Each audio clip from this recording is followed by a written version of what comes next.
இயேசு கிறிஸ்துவின் நாமத்தினாலே அன்பின் வாழ்த்துதல்.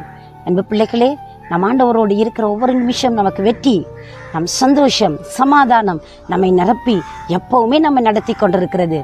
தேவ சமூகத்தில் காலையில் ஆண்டவரை நோக்கி பார்த்து, ஆண்டவரே நீங்கள் என்னோடு பேசணும் அப்படின்னு சொல்லி அவருடைய வார்த்தைக்கு காத்திருக்கிறீங்களா? அவருடைய வசனம் உங்களை உற்சாகப்படுத்த போகிறது, உங்களை நடத்த போகிறது, நன்மைக்கு ஏதுவான காரியங்களை உங்களுக்கு பெற்றுத்தரப்போகிறது. வார்த்தைக்கு செவிசாய்ப்போமா? 1 நாளாகமம் புஸ்தகம் 4வது அதிகாரம் 10வது வசனம் சொல்கிறது, யாபேஸ் இஸ்ரவேலின் தேவனை நோக்கி, தேவரீர் என்னை ஆசீர்வதித்து என் எல்லையை பெரிதாக்கி உமது கரம் என்னோடு இருந்து தீங்கு என்னை துக்கப்படுத்தாத படிக்கு அதற்கு என்னை விலக்கி காத்தருளும் என்று வேண்டிக் கொண்டான் என்று சொல்லப்படுகிறது. வேதத்திலே இந்த வாசித்த பகுதியானது ஒரு மனிதன் செபித்த செபத்தை குறித்து எங்களுக்கு கற்றுக் கொடுக்கிறது. யாபேஸ் என்கிற மனிதன் தேவனை நோக்கி ஒரு செபத்தை ஏறெடுக்கிறார். அவர் எபிப்பதற்கு என்ன காரணம் தெரியுமா? யாபேஸ் என்றால் துக்கம் என்று அர்த்தம். அவர் துக்கத்தோடு தன்னுடைய வாழ்க்கையை கழித்துவிட அவர் முயலல. அவருடைய தாய் இட்ட பெயர் யாபேஸ், அப்படி என்றால் துக்கம். இந்த பெயரோடு அவன் பாடசாலைக்கு போகிற பொழுது அவருடைய ஆசிரியர் துக்கம், யாபேஸ் என்றால் துக்கம் என்ற அர்த்தம். அப்பொழுது யாபேஸ் என்று எப்பொழுதெல்லாம் உச்சரிக்கிறார்களோ அவ்வப்போது துக்கம் என்று அவன் கூப்பிடப்படுகிறான். அந்த கூப்பிடுகிற அந்த நிலையை மாற்றுவதற்கு அந்த மனிதன் ஒரு நாள் தீர்மானம் பண்ணினான்.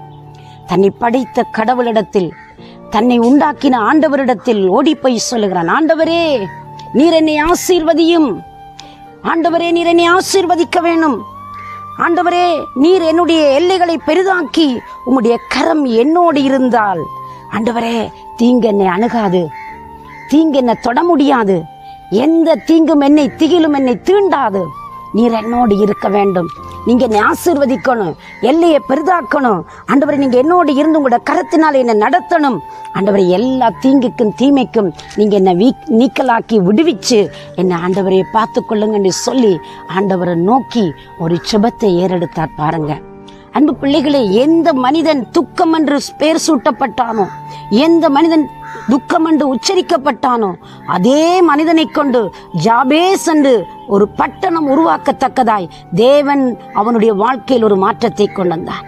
அவர் மாற்றத்தை கொண்டு வரதுக்கு தன் வாழ்க்கையில் எடுத்த தீர்மானம் வெரி இம்பார்ட்டன்ட், மிக முக்கியமானதாய் அமைந்தது. அந்த துக்கத்தோடு தன் வாழ்க்கையை கழித்து அழித்து விட அவர் நினைக்கவில்லை.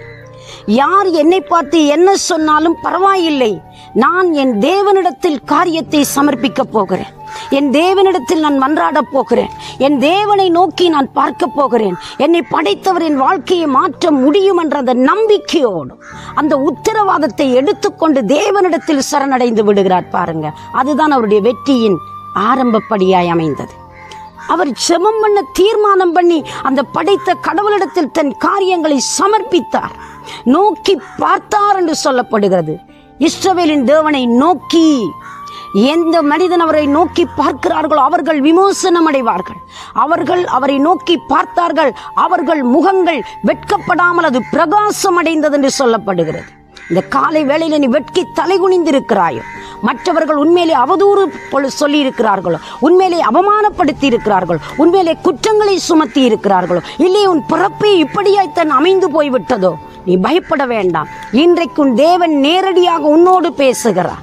நீ இருக்கும் அந்த நிலையை மாற்றுவதற்கு உன்னை படைத்த கடவுளாகிய இயேசு கிறிஸ்துவினிடத்தில் நீ சரணடைந்து விடு. இஸ்ரவேலின் தேவனாகிய கர்த்தரை நோக்கி பாருங்கள். நோக்கி பார்த்தவர்கள் பிரகாசம் அடைந்தார்களா? அவர்கள் வெட்கமடையவில்லை.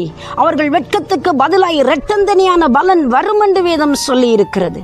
அன்பு பிள்ளைகளே, இந்த நாளிலே யாபேசுடைய வாழ்க்கை எனக்கும் உங்களுக்கும் ஒரு முன்மாதிரியாய் இருக்கிறது. யாபேசு தோல்வியோடு வாழ்ந்தவன், ஏமாற்றத்தோடு வாழ்ந்தவன், எதிரடியான காரியங்களை அனுபவித்து வந்தவன், எல்லாராலும் புறக்கணிக்கப்பட்ட ஒரு மனிதன் அன்றைக்கு ஒரு தீர்மானம் எடுத்து, என்னை படைத்த இறைவனே, என்னை படைத்த கடவுளை என் வாழ்க்கையை மாற்றும் என்று சொல்லி மன்றாடினார். பாருங்களேன், அந்த மன்றாட்டை கேட்ட தேவன் அவரை மகிமை உள்ள ஒரு பாத்திரமாய் மாற்றினார், வெற்றி உள்ள ஒரு பாத்திரமாய் மாற்றினார், ஒரு பட்டணத்துக்கு பெயரை சூட்டும்படி ஒரு மாமனிதனாய் மாற்றி விட்டார். பாருங்களேன், அதுதான் மகா தேவனுடைய மகத்துவமான செயலாய் இருக்கிறது. இன்றைக்கும் நீங்கள் அவரை நோக்கி பார்க்கிறீர்களா? உங்களுடைய வாழ்க்கையில் ஒரு அற்புதம் வரும்.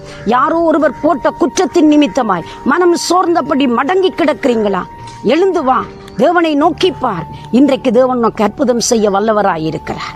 நீ சோர்வடைந்த சூழ்நிலையில் உதவி செய்வதற்கு உன் ஆண்டவர் உனக்கு வல்லவராயிருக்கிறார். நீ வந்த ஒவ்வொரு நிலையையும் அவர் காண்கிறவராயிருக்கிறார். கவலைப்படாதிருங்கள்.